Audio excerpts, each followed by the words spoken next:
Welcome to SwitchCorner, my name is Alex and today we're going to be taking a look at South of the Circle on the Nintendo Switch. Now this one, it's an adventure game, it's promising a fight for survival alongside what is an emotional narrative, but is it going to be worth your time? Well, that's what I'm here to find out, so hit subscribe, join us here for reviews and deals near daily, and let's get started.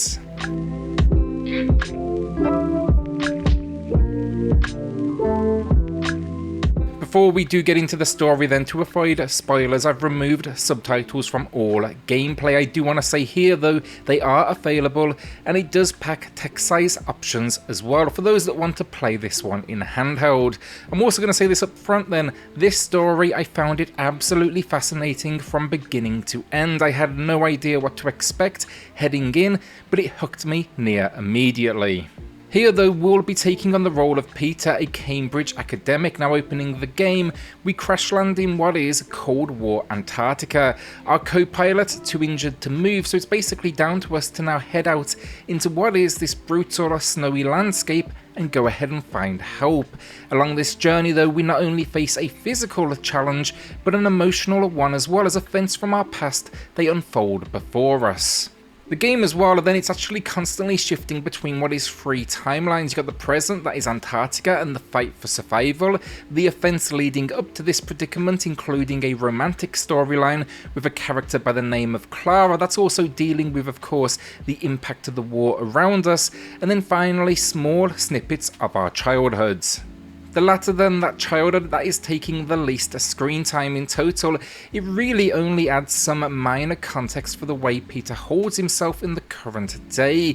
Really, I'd say almost some emotional trauma there, but I really wish they'd developed it just a little bit more. I think though what impressed most with the narrative here was its effortless ability to transition between timelines while tying it all together in what is an impactful way. It always made sense. If the Antarctica moments, for example, add the tension, it's going to be the current timeline at Cambridge University that really drives our emotional connection to Peter, Clara and the surrounding cast. What then dials up the impact of the story even further is that setting. As I said, this is all set during the Cold War, and it tackles not only themes of personal challenge, but of course war, sexism, love, friendship, and life choices and their consequences on us. The best story by far has to be though that of you and Clara, the work you are doing together on a research paper, and then the relationship that is blossoming. You're having here near constant conversation. I want to say little else, so it's narrative heavy, and that's exactly the reason why you should head into this one.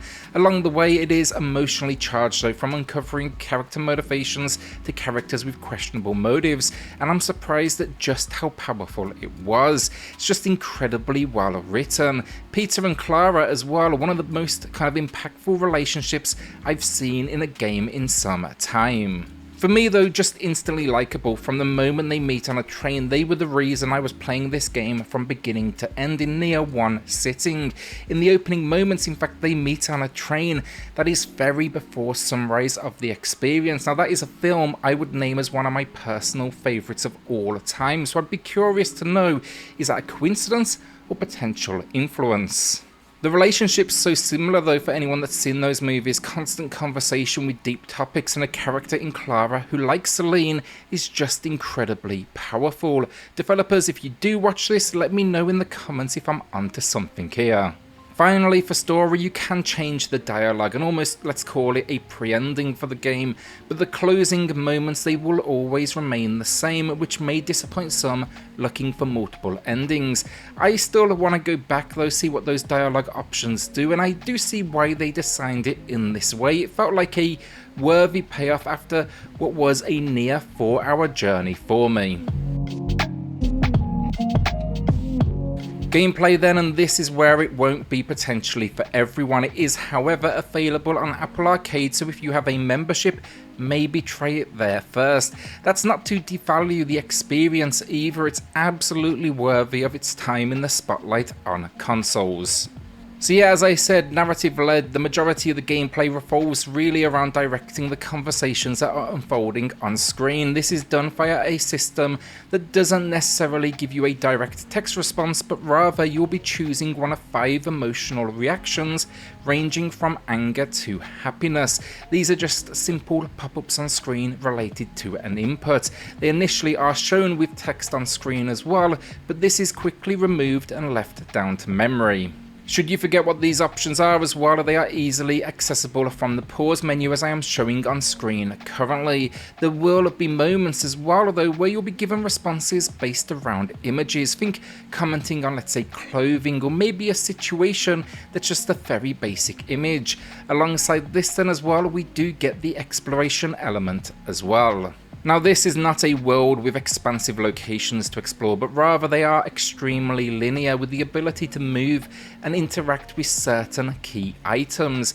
These paths as well are typically very linear with little option to go where the game doesn't expect you. The same can be said for driving as well, which for the most part is a simple case of pressing upwards. The only other gameplay element really on completion, you will unlock a complete collection of behind the scenes stills and artwork that is accessible from the main menu.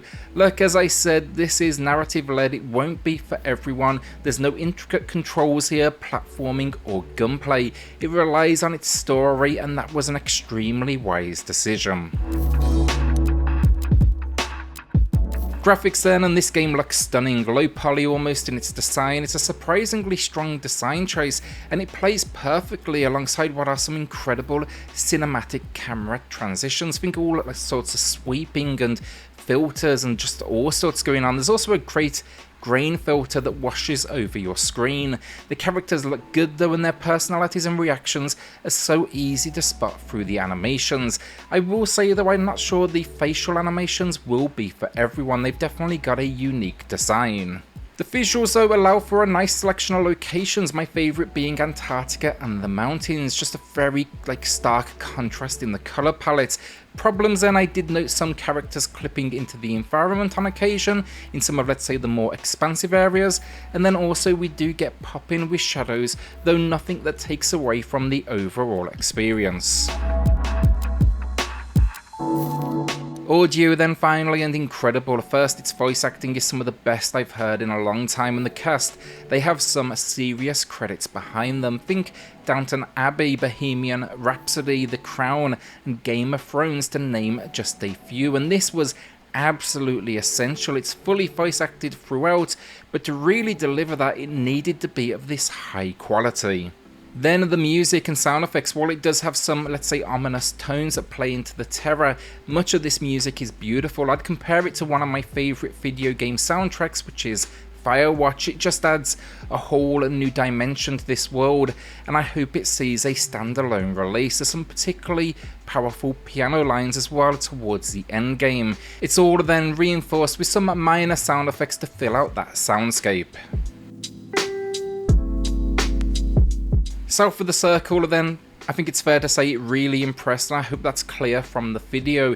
It does have some issues, I'll put that out there first. Think graphical quirks and the childhood element a little undercooked, but overall this is a game that I feel I'll now be talking about for some time to come. It's just a great cast that I found instantly likeable, and I wanted to see how things unfolded for them. Along the way as well, it doesn't shy away from tackling what are extremely heavy themes. I'd describe it best though as a roller coaster of emotion that will not let you go. This is all then supported with incredible music, sound design, and a visual design that feels unique. Today for me, it's an amazing 9 out of 10, and while it won't be for everyone, narrative fans, I say it is a must buy, and I cannot wait now to see reactions out there as you do head into this adventure. Will you be adding this one to the library then? Let me know in the comments down below, and with that, hit subscribe, join us here for reviews and deals near daily, and I'll see you all on the next video. Thanks everyone.